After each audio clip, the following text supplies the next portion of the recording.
Halina,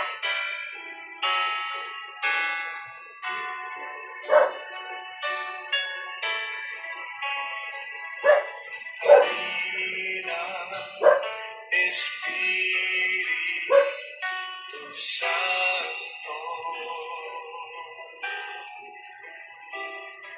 kinakailangan kita.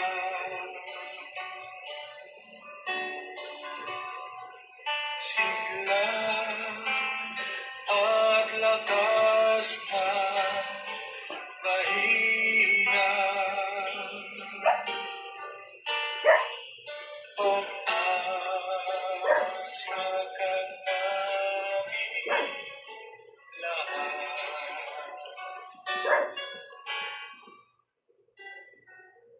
Halina, Espiritu Santo,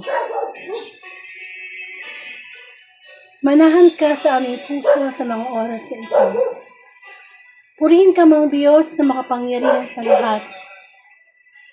Maraming pong salamat sa pagkakataong ipinagkakaloob mo sa bawat isa, upang sa oras na ito ay aming mapagnilayan ang iyong mensahe mula sa iyong mabuting balita. Salamat, Panginoong Hesus, sapagkat sinabi mo, hindi lamang sa tinapay nabubuhay ang tao, kundi dapat sa bawat salitang namumutawi mula sa bibig ng Diyos. Ngunit bago kami magpatuloy, Panginoon, kami lumalapit na may kababaang loob sa iyo. Humingi po kami ng kapatawaran sa aming mga kasalanan. Ang aming nasabi, nakita, naikilos, naisip, Panginoon, na nagdulot sa amin na kami magkasala. Pagkalinisin mo kami, Panginoon, patawarin kami sa aming mga kahinaan. Batid mo ang bawat pagsubok na hinaharap namin sa araw-araw, at ikaw, O Lord, ang patuloy na nagbibigay ng pag-asa sa amin. Ama, ang iyong lingkod ay gabayan mo at gawin lamang daluyan ng iyong mabuting balita.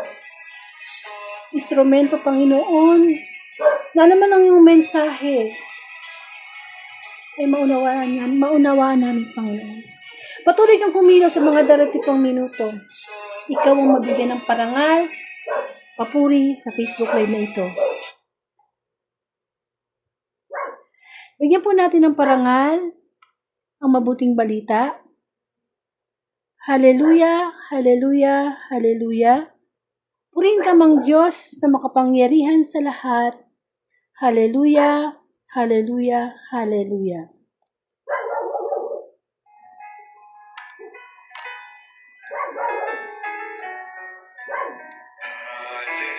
Hallelujah, hallelujah.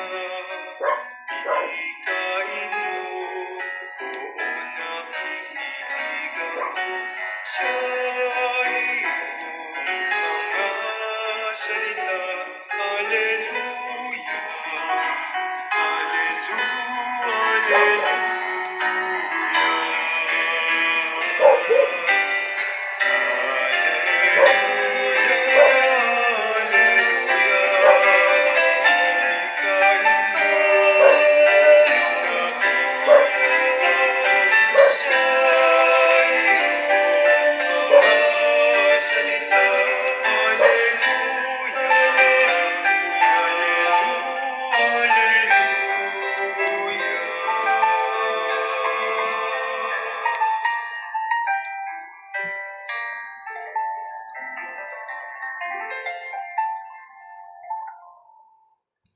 Ang mabuting balita ayon kay San Marcos. Papuri sa iyo, Panginoon. Nalimutan ng mga alagad na magdala ng tinapay at iisa lang ang kanilang tinapay sa bangka. Kaya ingat kayo. Ilagan ninyo ang lebadura ng mga Pariseyo at ang lebadura ni Herodes. Babala ni Jesus sa kanila. Nag-usap-usap ang mga alagad. Wala kasi tayong dalang tinapay, kaya niya sinabi iyon. Alam ito ni Jesus, kaya sila'y tinanong niya, bakit ninyo pinag-uusapan na kayo'y walang dalang tinapay? Hindi pa ba kayo Nakababatid o nakakaunawa? Hindi pa ba ito abot na inyong isip? Wala pa ba kayong mata? Wala pa ba kayong tainga? Nakalimutan na ba ninyo na pinagpira-piraso ko ang ang 5 tinapay para sa 5,000? Ilang bakol ang napuno ninyo sa mga lumabis na tinapay? 12 po, tugon nila. At nang pagpira-pirasuhin ko ang 7 tinapay para sa 4,000, ilang bakol na malaki ang napuno ninyo? Tanong niya. 7 bakol po, tugon nila. At hindi pa rin ninyo naunawaan? Wika niya. Mga kapatid, ang mabuting balita ng ating kaligtasan. Pinupuri ka namin, Panginoong Jesucristo. Welcome po sa Word of God Daily Gospel, na kung saan ang hangarin o layunin ng Facebook Live na ito ay palaganap ang mabuting balita araw-araw through social media. At ito po ay nagsimula noong year 2019 at salamat po sa Panginoon sapagkat hanggang sa mga oras na ito ay patuloy pa rin niyang ginagamit ang social media kamukha po ng Facebook Live para po tayo ay makapagnilay ng salita ng Diyos. Kumbaga, ito po yung ating spiritual food. Importante po yun. Hindi lang naman po tayo makain everyday sa physical food, meron din po tayong espiritu na dapat nakakarinig ng gospel o ng mabuting balita. At ako po si Sister Angelica Dorde from Bulacan at isa po akong Katoliko. So, bibigyan po natin ng parangal ang mabuting balita ngayong araw na ito, February 17, 2026, Tuesday Gospel.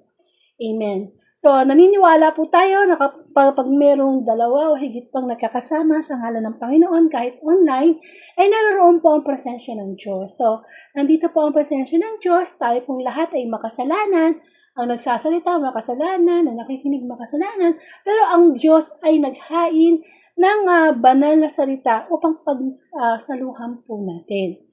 So, alam naman po natin ang tama at mali, pero yun nga, lagi pa rin natin nagagawa ang mali sapagkat tayo kulang sa pagpapaalala ng ating Panginoon, sa pakikinig, sa pagpapaalala sa ating ng Panginoon.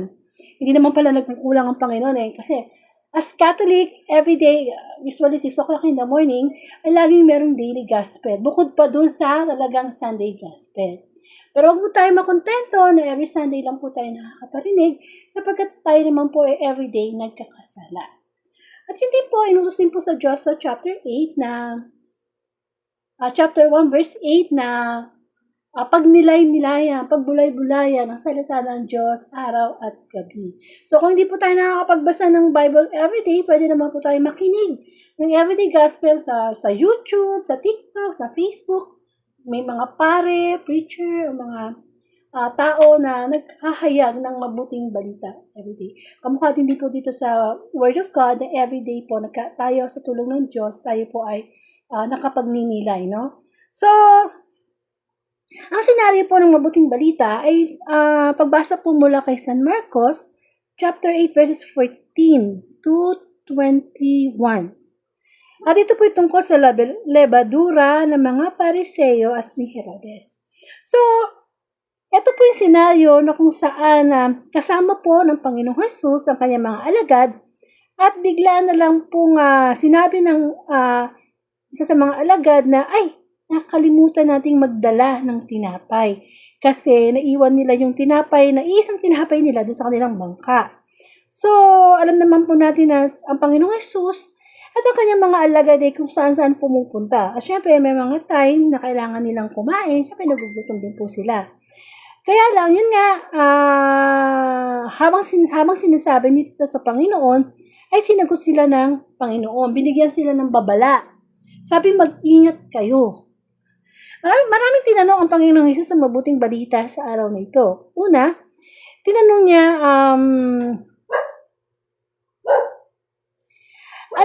alam ni Jesus ang kanilang nasa isip. Kaya tinanong ng Panginoon Jesus, bakit ninyo pinag-uusapan na kayo'y walang dalang tinapay? So, yun yung unang itinanong ng Panginoong Jesus. Bakit kayo nagtatalo-talo o bakit kayo nag-uusap na wala kayong dalang tinapay? Yun yung una. So, pangalawa namang tanong ng Panginoong Jesus ay, hindi pa ba kayo nakakabatid o nakakaunawa? So, yun yung pangalawa, no? Hindi niyo pa ba alam? Hindi niyo pa ba nababatid, no? Yun yung pangalawang tanong.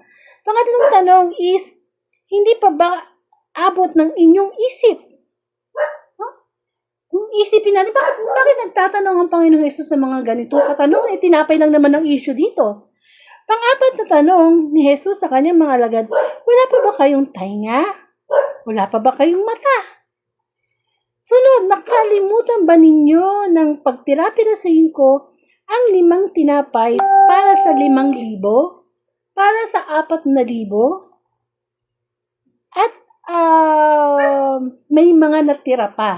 So, kung isipin natin, bakit ang daming tinanong ng Panginoong Jesus, samantalang, yun nga, yung issue lang doon yung tinapay, nakalimutang dalhin ang mga alagad, yung nag-iisang tinapay na pwede nilang pagsalu-saluhan. So, just imagine kung 12 yung mga alagad at ang Panginoong Jesus, tapos iisa lang yung tinapay, paano magkakasya sa kanila yun, no? Sa maghapon na kanilang pangangaral ng salita ng Diyos, pagpapagaling, talagang parang kulang yun, no? Pero, ang Panginoong Jesus ay puno ng karunungan. Iniisip pa lang nila, alam ng Panginoong Jesus kung bakit nila iniisip yon.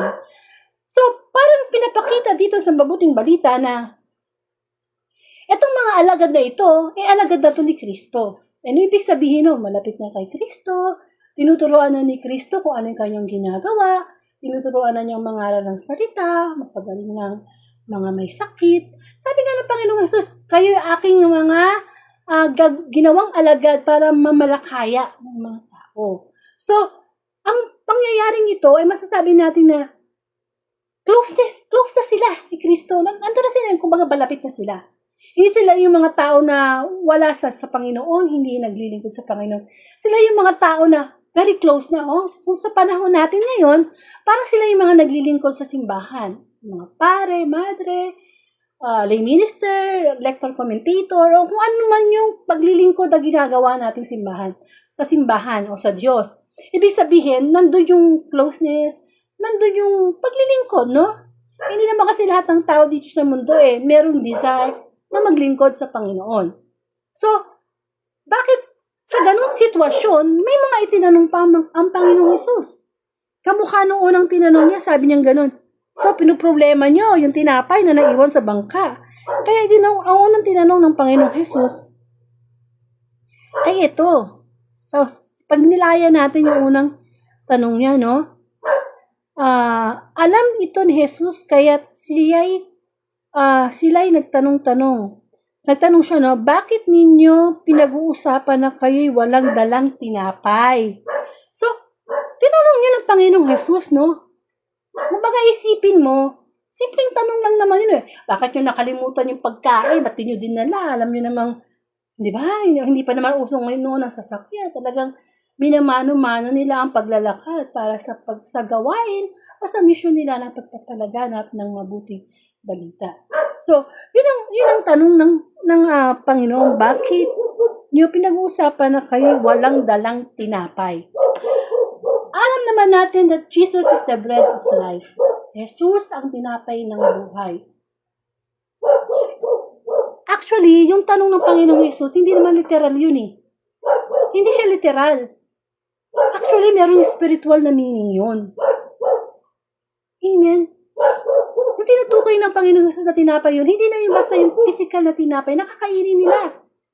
Actually, ang tinutukoy na tinapay ng Panginoong Jesus ay siya mismo.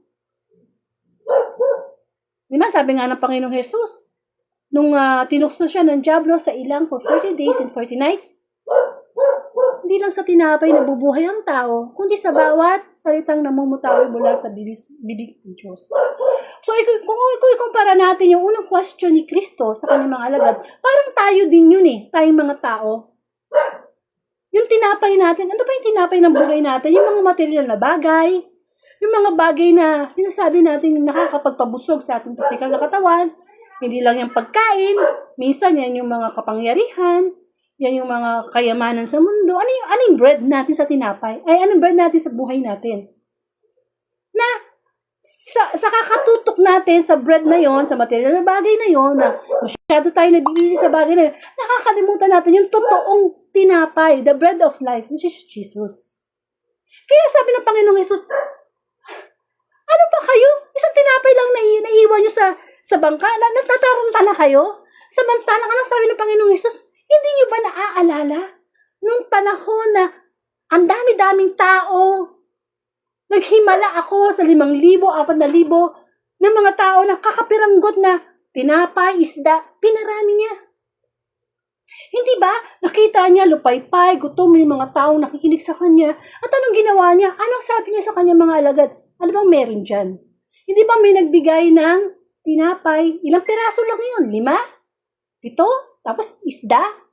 Libo-libo yung tao 5,000, 4,000. Pero pinarami niya. At hindi lang yun, nakakain ng lahat, nabusog, at may natira pa. Ngayon, sila mismo, ayun na close na sila kay God close na sila kay Jesus Tapos, problemahin nila, hindi ba nila naisip na pwedeng gawin ni Jesus na iisang tinapay, paramihin niya para sila ay mabusog lahat. Yun ang minsan nakakalimutan natin, na masyado tayong tutok sa mga problema, tutok sa mga bagay na nakakapag-bigay sa atin ng worries, na nakakalimutan natin na kasama natin si Kristo sa ating buhay. Parang ano lang yan yung time na si Kristo ay nasa bangka, tapos kasama niya kanya mga alagad, pumasok ang alon, lumakas ang hangin, babagyo, at anong sabi ng mga alagad Panginoon, gising-gising, lulubog po tayo. So anong sabi ng Panginoong Jesus? Ang liit naman ng inyong pananampalataya. Tayo minsan, nakakilala na tayo sa Diyos, naglilingkod na tayo sa Diyos, minsan ganun tayo Yung bang alam na natin na si Kristo ay nasa bangka ng ating buhay, na si Kristo ang tinapay ng buhay, pero minsan nabibigyan natin ng priority yung, ano ba yung kakainin natin bukas? May problema pa ako ngayon. Yung minsan problemahin mo pa sa isang araw, sa isang linggo, sa isang taon, pero problema na natin. Anong sabi ng Panginoon, di ba? Anong tanong niya? Bakit ganun? Ibig sabihin, yes, marami tayong pwedeng harapin problema sa buhay natin. Pero ang pinaka number 1 na problema ay yung tinapay ng buhay. Yun ang hindi natin pinoproblema. Samantalang pag nagugutom tayo, automatic yung katawan natin naghahanap ng pagkain. Kapag nauuhaw tayo, automatic naghihanap tayo ng maiinom. At once na nakakain na tayo at nakainom na tayo, nandun na yung satisfaction ng katawang lupa natin. Pero nandun ang katotohanan na hahanapin pa rin natin yung kapag nagutom tayo. So paulit-ulit lang yun. Samantalang sabi ng Panginoong Jesus, do not worry. Andito ko. That I can provide. Yun ang gustong ipaunawa ni Kristo sa kanyang mga alagad. Hindi ba? 5,000, pinaghimalaan niya sa ilang pirasong tinapay at mga isda, kaya isang tinapay lang nagwo-wall sila. So hindi pa rin mag-gets ng mga alagad yun. Hanggang sa nagtanong uli ang Panginoong Jesus, hindi pa ba kayo nakababatid o nakakaunawa? Yun nga ibig ko sabihin. Kapag ang Panginoong Jesus ay nagsasalita, actually hindi naman literal Kaya nga minsan gumagamit siya ng mga talinghaga. Kasi nga, ang gusto niya, kapag ikaw ay naglilingkod sa Diyos, mas mas nauunawaan natin yung spiritual na meaning. Kamukha halimbawa ng mga ikinikwento niya tungkol sa prodigal son, sa manghasik. Hindi ba, gumagamit siya ng mga ganung kwento para mas madaling maunawaan ng tao. Pero kung tutusin, meron yung spiritual na mensahe. Amen. Kaya sabi ng Panginoong Jesus, hindi niyo pa rin ba alam? Hindi niyo pa rin gets kung anong gusto kong sabihin. At pang sumunod ng kanyang tinanong is, hindi pa ba abot ng inyong isip? Okay. Alam naman natin na bilang tao, tayo ay limited lang yung ating pag-iisip. Kahit sabihin mo pang ikaw ang pinakamatalino, ikaw yung nag-imbento ng ganito, nag-imbento ng TV, ng Facebook, or whatever it is, limited pa rin. Kahit ginugusto na ng mga taong matatalino na para bang pantayan ng Diyos. Ay, yun na nga nangyayari, di ba? Kaya nga may mga tao na nag-iimbento ng mga ganito, ganyan, kasi gusto nila na matularan ng Diyos na makapag-invent na rin sila na nakakalikha na sila ng tao, iba na kasi ang panahon ngayon Talagang Fast technology na tayo. Pero sabi nga ng Panginoon, hindi pa ba naaabot na inyong isip? Since limited lang din ang isip ng tao, kahit ganun katalino siya, hindi natin kayang pantayan kahit kailan ang isipan ng Diyos. Pero, pwede natin itong maunawaan. Pwede nating, kasi kapag naglilingkod ka sa Diyos, meron kayong mutual understanding. Kung anong nasa isip ng Panginoon, bibigyan ka ng karunungan ng Diyos para maunawaan mo yung kanyang plano sa iyong buhay. Kasi pag ikaw ay walang relasyon sa Panginoon, mahirap maintindihan ang nasa isip ng Diyos. Kung halimbawa, wala ka sa Panginoon, may nangyaring hindi maganda sa buhay mo, madaling bibigay yung isip mo eh. Madaling mo sasabihin, Lord, bakit nangyari sa akin to? Bakit kinakailangan mangyari sa akin to? Wala naman akong inaagrabyadong tao. Bakit ganito namatay yung mga mahal ko sa buhay? Bakit ako nalugi sa negosyo? Nagsisikap naman ako. Bakit? Hindi ba? Minsan tayong mga tao, meron tayong mga magagandang ginagawa sa ating sarili, sa ating pamilya, sa ating kapwa-tao. Pero minsan, diba, gumagawa ka ng mabuti, minsan hindi nagiging maganda ang balik. So, anong nagiging nangyayari? Minsan nag-question tayo kay Lord. Bakit? Kaya nga sabi ng Panginoon, hindi niyo ba alam? Hindi pa ba nababatid ang isip niyo ngayon? Kasi, ang pag-iisip dating mga tao, magkakaroon, ang dapat nilalaman nito, wisdom. Wisdom. Kamukha ni Hari Solomon, nasa kanya na ang lahat. Pero di ba humingi siya ng wisdom sa Diyos? Kasi sa Diyos, kahit ikaw pang pinakamatalinong tao, hindi yung acceptable sa Diyos kung ginagamit mo naman sa kasamaan. Kahit ikaw ang pinakamatalinong tao, ikaw yung tawag dito yung hindi marunong, hindi kaya-aya yun sa Diyos. Kasi nga wisdom. Parang ano lang yan kahit na ikaw ang pinakamayaman na tao sa mundo, ikaw na yung pinakadukha. Kung sa kaharian namang Diyos, hindi mo ginagamit yung kayamanan mo to glorify God. Hindi po ba? Mangmang sa harap niyo ng Panginoon. Kaya sinasabi ng Panginoon, kasama ko na kayo, alagad ko na kayo, tinuturuan ko na kayo. Hanggang ngayon, hindi niyo pa rin maabot ng isip niyo. Amen. Kasi kapag nasa Diyos, nasa Panginoon ka na, dapat kung anong isip ng Diyos, yun din ang isipan natin. Kung ang Diyos nag-iisip ng kabutihan sa atin, dapat ganun din tayo. Kung ang Diyos nag-iisip ng pag-ibig, pagmamahal, pagpapatawad, ganun din dapat tayo mag-isip. Hindi na tayo dapat nag-iisip kung anong sa mundo. Kasi dito sa mundo, iba mag-isip ang mundo eh. Ang mundo, kapag minuro ka, murahin mo din. Yun ang pag-iisip ng tao. Pero kapag tayo ay nasa Panginoon, yung ultimo yung ating free will, ultimo the way na mag-isip tayo, ginagaya natin si Kristo. Kasi ibang mag-isip si Kristo eh. Ang pag-iisip niya full of wisdom. Amen? So, as sabi pa ng Panginoon, so, tinanong pa niya na, wala pa ba kayong mata at wala pa ba kayong tenga? Ay, pero mo, diretsong sinabi yun, o tinanong ni Kristo yun, sa kanyang mga alagad, wala pa ba kayong mata? Wala pa ba kayong tenga? Ay, kung hindi na naman natin gagamitin ang spiritual nating pangunawa, ano yung Lord? Bulag kami? Bingi kami? Hindi. Ang sinasabi ng Panginoon, tayong mga tao, yes, nakakakita tayo, nakakarinig tayo, pero hanggang physical hearing, physical sighting lang tayo. Ang gusto ng Panginoon, yung spiritual na mata, spiritual na tenga, doon tayo nagkakapalpak-palpak. Iba mga tipong, di ba sabi nga ng Panginoong Jesus, kung ang iyong kamay nagiging sanhi ng iyong pagkakasala, putulin mo to. Kung yung mata nagiging sanhi ng iyong pagkakasala, dukutin mo to. Mabuti pang mapunta ka sa langit na wala yung mga ito, kesa naman buo nga yung mata mo, yung kamay mo, mapapasa sa impyerno naman. Yun ang pinapagana ng mabuting balita, yung ating spiritual na mata. Di ba kaya nga yung may mga kwento siya na pinagaling niya yung mga paralitiko, pinagaling niya yung may ketong, pinagalingan niya yung, kinasaot niya yung mga nahahalihan ng demonyo. It's more than literal. Tayo kasi, may ketong tayo. Hindi man physical na ketong, spiritual na ketong, na unti-unti na nilalamon. Yung ketong na tinutukoy doon, kasalanan. Na unti-unti nilalamon ng bawat parte ng ating katawan para ibulit sa impyerno. Yung paralitiko, para tayo. Nakakalakad tayo, nakakatakbo, baka mamaya, isa kang runner, isa kang sportsman. Nakakatakbo tayo, yes. Pero what about yung Paralyzed pala tayo ng kasalanan. Hindi tayo makagalaw. Hindi tayo makapagbigay papuri kasi paparalyze tayo. So yun ang sinasabi ng Panginoon na wala ba kayong mata, wala ba kayong tenga? Kasi yun ang usually issue ni Lord eh. Hindi lang siya nagpapagaling ng mga bulag. More than doon, na kapag gumaling yung pagkabulag mo, nakakita ka, mas gusto ng Panginoon yung makakita tayo spiritually. At ang sumunod ang tanong ng Panginoon Jesus ay, nakalimutan ba ninyo yung tinapay na pinagpapiraso niya? Yun nga yung sinasabi ng Panginoong Yesus. Itong nakaraang gospel kasi, yun nga yung paghihimala ni Kristo sa pagpaparami ng mga tinapay. Minsan, tinanong nga niya sa mga kaalaga niya, nakalimutan niyo na ba?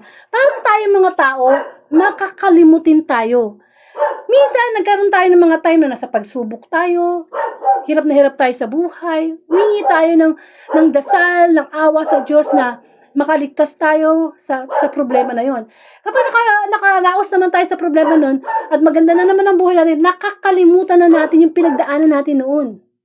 Ibang tipong kailangan lang natin si Lord kapag tayo ay nasa pagsubok, nasa sakit, pero nagkakaroon tayo ng amnesia. Kapag kailangan na ng Diyos magpakita yung paglilingkod natin sa Kanya, pagtulong sa kapwa, pagpapatawad, nagkaka-amnesia tayo. Nagkaka-amnesia tayo sa mga kabutihan ng Diyos. Yung pa nga isa, kaya di sinabi ng Panginoong Hesus, ni-recall niya yung kanyang ginawang himala. Kasi nga, 5,000 pinapakain ng 4 o 7 tinapay, 3 isda. Yung pa kayang siya mismo, alagad 1 tinapay, kaya niyang paramihin yun. So, anong gusto ng Panginoon? Pagtitiwala. Pagtitiwala. Ay, kasama natin ng Panginoon. Naglilingkod ka na sa Diyos, tapos nagdududa ka pa? Ayun ang ayaw ng Panginoon eh. Yung bang naglilingkod na, nagtitiwala ka na, wala na dapat duda.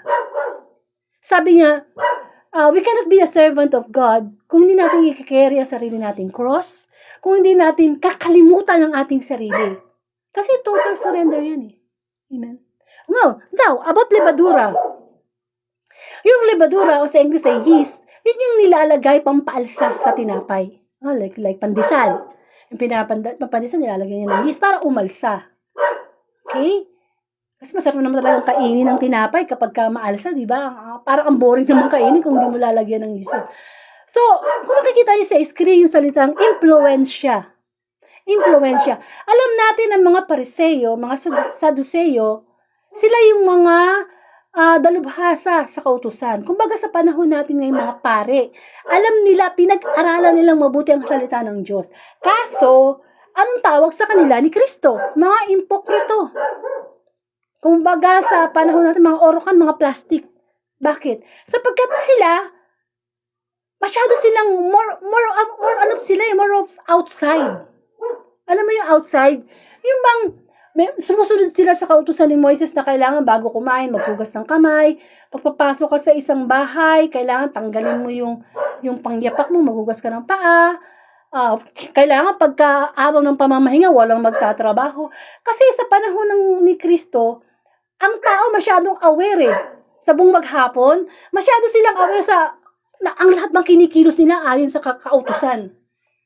Hindi ka mukha ngayon, sa panahon natin, ang kilos ng tao, wala eh. Kumikilos ng tao ayon sa gusto niya. Hindi iniisip ng tao kung, ito bang gagawin ko? Ito bang sasabihin ko? Nakakalukod ba ito sa Diyos? Kaya, ganun ang tawag ni Kristo sa mga Pariseo. Na, hanggang panglabas lang kayo. Sabi nga niya, para kayong mga nicho na mapuputi lang sa labas, pero sa loob puno ng kabulukan. Yung bang, yung lebadura, once na yan ay inadikit sa tinapay, di ba umaalsa siya? Ganon din ang impluwensya sa atin ng Diyos dapat. Pwede natin sabihin na ang lebadura ay yung natatouch, yung bang nakaka-impluwensya siya, nakakapagpabago siya, nagpapaalsa siya ng tinapay. Sa atin, ano ba ang nakakapag-impluwensya sa atin sa panahon ngayon? Ano yung mga natatouch sa atin, na kapag dumikit sa atin, nag-iibang anyo tayo, nag-iibang ugali tayo? Ang lebadura ba? Pwede bang si Kristo yun? Na kapag dumikit sa atin, umaalsa tayo, lumalago tayo, lumalaki tayo ang pananampalataya natin? O baka na mga lebadura natin, yung mga bagay sa mundo na dumidikit sa atin, mga pera, kasikatan, kamukha sa gobyerno, yung mga sabi nating mga flood control, yung mga pangkokorap, na kapag dumikit sa atin, yun ang lebadura natin, doon tayo nag-grow, na hindi natin namamalayan, nag-grow pala tayo sa kasalanan. Ano yung nakaka-impluwensya sa ating sa pang-araw-araw nating buhay? Ano yung pag dumikit sa atin, nag-iiba tayo? Pera ba? Na kapag marami ka ng pera, dumikit na sa'yo, nag-iiba na yung ugali mo? Ano pa yung mga nakaka-impluwensya sa atin? Di ba yung mga nakaraan ding gospel, yung tungkol sa asin at ang ilaw? Ang asin, kapag yan ay nadikit sa pagkain, anong nangyayari? Nagkakaroon ng lasa. Ang ilaw, kapag ginamit natin, nagkakaroon ng liwanag, yung dilim, nagkakaroon ng direksyon. Ano yung nakaka-impluwensya sa atin? Ang sabi na nga ang Panginoong Yesus, wag daw tayo maging kamukha ng mga Pariseyo. Na talaga namang, hindi ba, iba, ano sila eh, sila yung nagngangaral ng salita ng Diyos, pero iba, yung kailang impluwensya. Ibig sa kapag-impluwensya sila ng kabutihan sa mga taong nakakakita sa kanila, na impluwensyahan nila ng kasamaan. So, tayo bilang mga tao, everyday, na-influence tayo ng social media. Lalo na sa panahon ngayon, no? Sobra, kaya mag-iingat tayo. Iba ang libadura na ginagamit ng dyablo ngayon. Ginagamit niya ang social media para impluwensyahan ang tao. Kaya nga, yung mga fina-follow nating mga sikat na tao, mga vlogger, pwede yung maging libadura ng kasamaan. Dalawa lang yan, libadura ng kasamaan o maging libadura ng kabutihan. Hindi porke na marami nagpo-follow sa isang vlogger o isang content creator, tama na yung kanyang pinapakita sa kanyang content. Kasi uso-uso na ngayon yan eh. At mahirap yun kasi yung mga followers, na-influensyahan sila. Ay, tama na palang ganito. Tama na pala ang divorce. Tama na pala ang abortion. Tama na pala ang same-sex relationship. Tama na pala. Ito, yung libadura na makikita ng mga kabataan na pwedeng makapag-impluensya. Kaya nga, dapat nakakarinig tayo ng salita ng Diyos araw-araw upang naiintindihan natin na, teka muna, ito bang content ng creator na ito ay nakakalugod sa Diyos? Na ito bang nababasa ko o ito bang napapakinggan ko ay masasabi kong kalooban ba ng Diyos? Excuse me. Amen. Impluwensya ng mundo. Sabi nga ng Biblia, wag magbago na kayo ng isip. Wag na kayong umayon sa gusto ng mundo. Kasi ang influensya ng mundo ay makapagpapadala sa atin sa impyerno. Kasi sa panahon natin ngayon, gustong-gusto ng dyablo na sobrang busy tayo sa mga bagay-bagay. Why? Kasi nag-double, triple time na siya eh. Alam mo, napakabuti ng Diyos. Kung isipin natin, pare-pareho tayo, hindi natin alam ang biglang pagdating ng pandemic noon. Wala na isang bansa, kahit ang pinakamakapangyarihang bansa, ang masasabi natin, ay, magkakaroon ng pandemic. Why? Kasi Diyos lang ang nakakaalam niyan. Pero napakabuti ng Diyos. Nalagpasan natin yung period na yun. Kung nilimiin mo, bakit nagkaroon ng pandemic na gano'n, biglaan? Kasi nakita ng Diyos, masyado na tayong busy. Mula paggising sa umaga, hindi ba lang nagpapasalamat sa Diyos, ginising. Hanggang sa matulog, hindi nagpapasalamat, humingi ng tawad. Hindi ba? Masyado nang na-occupy ng mundo. Nung nagkaroon ng pandemic, di ba? Nagkaroon ng quarantine. Nagkaroon ng pagkakataon sa mga pamilya na magkita-kita, samantalang noon, aalis ang tatay, tulog ang anak. Pagdating ng tatay, hindi ba? Kung hindi anak o asawa, di ba? Samantalang nagkaroon ng pandemic, nagkaroon ng family bonding. Nagkaroon ng katahimikan. Why? Kasi gusto ng Panginoon, maglimi naman tayo. Sobra-sobra na nga ang kabutihan ng Diyos eh.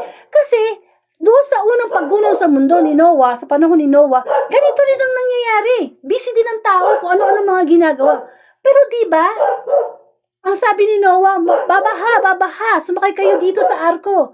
Pero hindi nakinig ang mga tao. Ganun din ang mangyayari sa muling pagbabalik ng Panginoong Jesus, na parang magnanakaw. Kaya dapat alam natin yung importante sa buhay natin, yung mission natin. Kasi anong mapapala ng isang tao? Mas pa sa kanya ang lahat ng bagay din sa mundo. Kung kapalit naman nun ay kaluluwa. Nagbibilang na lang tayo ng araw o oras. Sa totoo lang. Kasi nasa last part na tayo ng Bible. Revelation. Anytime Jesus will come. Ang tanong, handa na ba tayo? Wala naman tayong madadala pag tayo namatay. Wala naman tayong may pagmamalaki sa Diyos na, Lord, isa akong abogado, isa akong doktor. Hindi eh. Ang titi ng Panginoon, naglingkod ka ba sa akin? Isinabuhay mo ba ang aking mga salita? May relasyon ka ba sa akin? Yun ang dapat maimpluwensyahan tayo. Kasi yun naman talaga ang mission eh. Bakit? Hindi pa natin minsan natanong sa sarili natin, bakit ba ako naging tao? Pwede naman ako maging aso, pusa, halaman, bundok, hangin. Pero tayo ang pinaka-espesyal na nilikha ng Diyos. Kasi may mission tayo. At ano yun? Una, seek first the kingdom of God. Actually, simple lang naman ang buhay eh. Kapag ikaw ay nasa Panginoon, simple lang ang buhay sa totoo lang. Magiging simple na lang yung mga gusto mo. Magiging simple na lang. Kaya nga sa dinami-dami ng utos ng Diyos, 10 utos, ano ba yung unang utos? Love God with all our heart, soul, mind, and strength. Kapag yun ang una nating nagawa, ay nako, everything follows. Mahirap kasi sumunod sa kalooban ng Diyos kapag hindi natin siya number 1 mahal. Alam naman natin ang salitang pagmamahal. Sabi nga, love, faith, di ba? Hope. Pero magre-remain ng love. Naranasan natin ng love. Na-influensyahan tayo ng pag-ibig, di ba? Mahal natin ang asawa natin, mga anak natin, that we will give everything for them. What about God? Na nagbigay ng asawa, nagbibigay ng anak. That's why, yan ang hinahanap sa atin ng Diyos. Yung maging libadura tayo, yung masasabi natin nga, nag-grow tayo sa kabutihan. At hindi lang yun. Habang nag-grow tayo, nag-grow din tayo sa iba. Kaya pagkaingat tayo, kasi nga, sa panahon na ito, talagang lilibangin tayo ng mundo. Lalo na ang lahat ng bagay, ano na nangyayari? Dipindot na. Diba? Babayad ka ng bills, pindot lang dito. Babayad ka ng ganito, GCash. Lahat na online eh. Ultimo nga paggawa ng kasalanan, madali na, dipindot na. Konting pindot lang, makakanood ka na ng porn site. Ang daming impluwensya ang binibigay sa atin ng mundo. Bakit? Sapagkat ang naghahari sa mundo natin ngayon ay si Satanas. Si Satanas. Mahirap kasi na paano kung wala na yung wifi, wala na internet, wala na yung kinalolokohan ng tao. Paano kung dumating yung time na lahat tayo na sa harap ng Diyos para sa paghuhusga? Saka pa ba natin sasabihin, Lord, I'm sorry, pagbalik ko sa maglilingkod na ako sa'yo, hindi na ako magsusugal, hindi na. Hanggat nabubuhay tayo, nandyan yung habag ng Diyos. Actually, nabubuhay naman talaga tayo sa habag ng Diyos eh. Each time na natutulog tayo, pagising natin, hindi na natin alam kung gigisingin tayo ni Lord.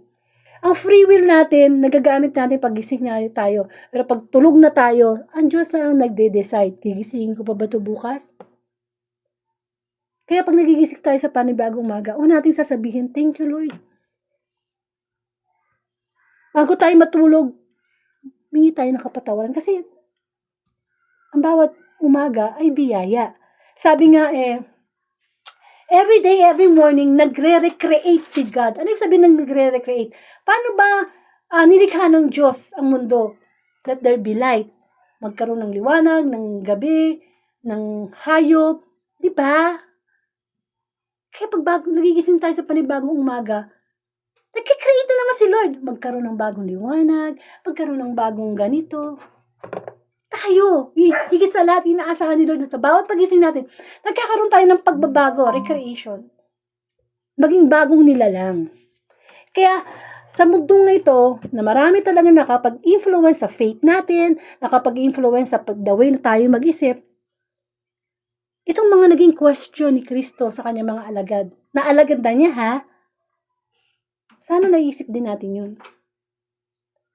Sana naisip natin na, oo nga no, masyado akong problemado sa mga, paano ko ba mapapatapos yung anak ko, paano ko mababayaran yung mga utang ko, masyado tayo occupied At gusto ng Diablo yun. Ayaw ng Diablo, nakikinig tayo ng salita ng Diyos everyday. Ayaw ng Diablo, nagsisimba tayo. Ayaw ng Diyos, ng Diablo na nananalangin tayo. Why? Because mabubukas ang ating pagkaunawa. Because God is spirit. At may spirit tayo. And when we know the truth will set us free. At nasaan ang katotohanan? Nasa salita ng Panginoon. Kaya kailangan, itong mga panahon na ito, nagkakaroon na tayo ng totoong pagkilala sa Diyos. Hindi tayo pwedeng maging kamukha ng mga Pariseyo, Saduseyo na hanggang panglabas lang. Naglilingkod lang, hanggang doon lang. Paglabas sa simbahan, wala na. Balik na sa dati, magiinuman, magmumurahan. Ay, Saduseyo tayo at Pariseyo tayo pagka ganun. Patawagin tayo ni Kristo na mga hipokrito kayo, no? Amen. So nawa, ang mabuting balita ay makapagbibigay sa atin ng pagninilay na maging lebadura tayo na nagkakaroon ng kabuluhan sa mundo.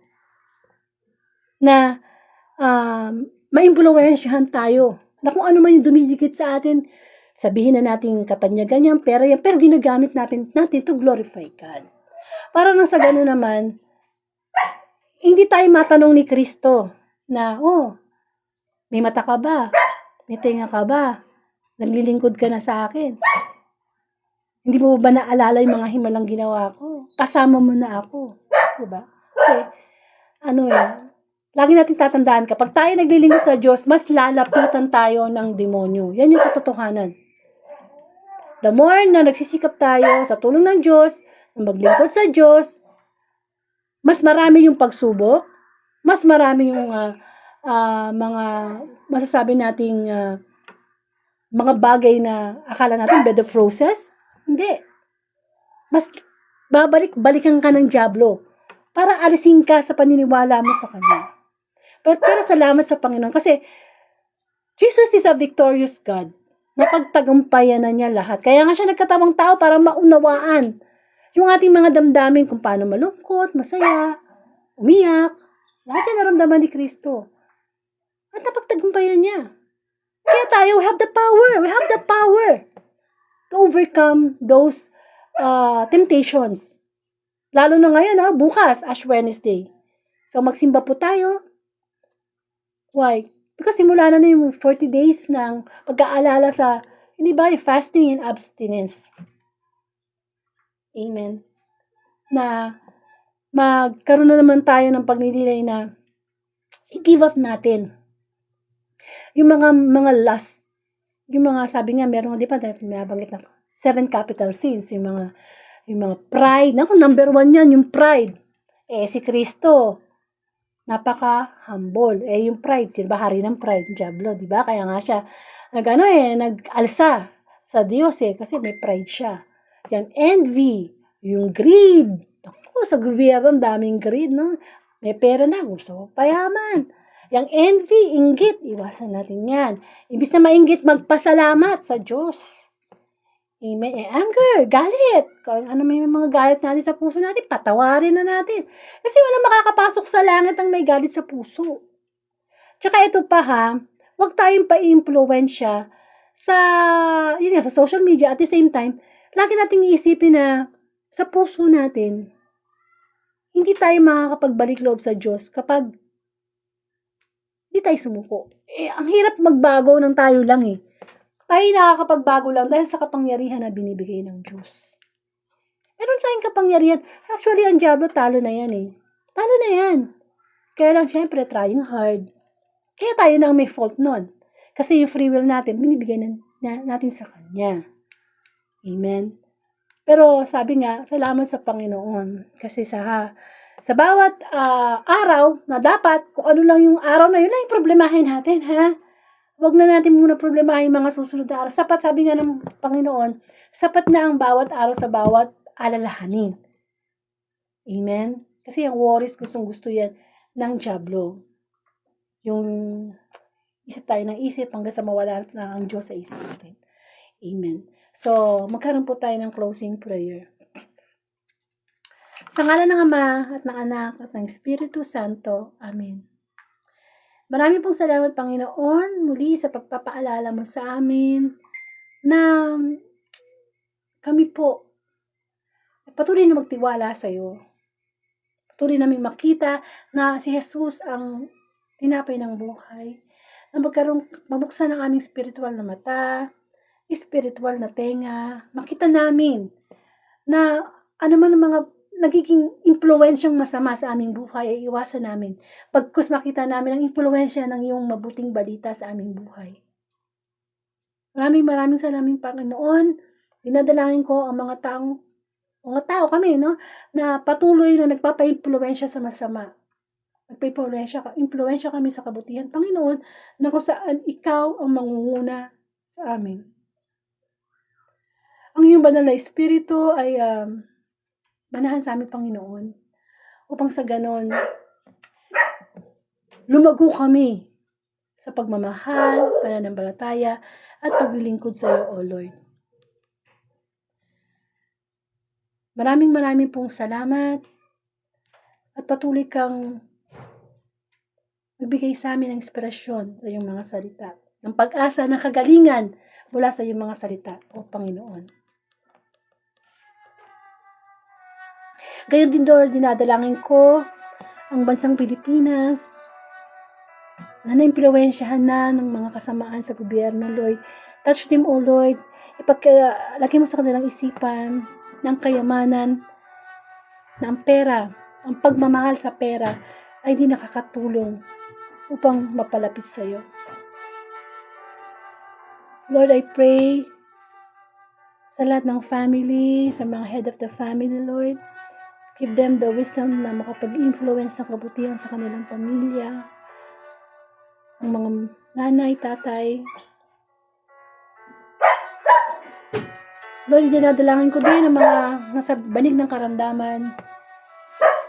Influence them, Lord, sa kalagayan nila na mas lumapit sa iyo.